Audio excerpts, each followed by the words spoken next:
தமிழ் கடவுள் என்று சொன்னால் நம்மை பொறுத்தவரைக்கும் முத்தமிழர் கலைஞரை தவிர நாம் வேறு யாரையும் சிந்தித்து பார்த்ததில்லை. தமிழால் தமிழ் இனத்திற்காக தமிழகத்தை 5 முறை ஆண்டவர் அல்லவா அந்த தமிழ் ஆண்டவர்.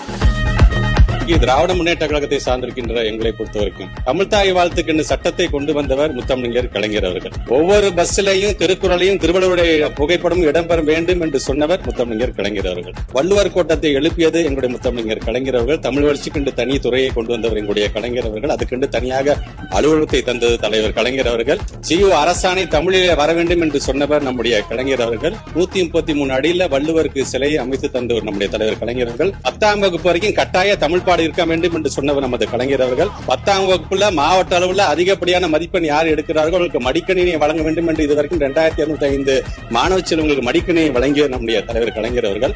செம்மொழி என்கின்ற அந்தஸ்தை நம்முடைய தமிழ் மொழிக்கு பெற்று தந்தவர் நம்முடைய கலைஞர் அவர்கள்.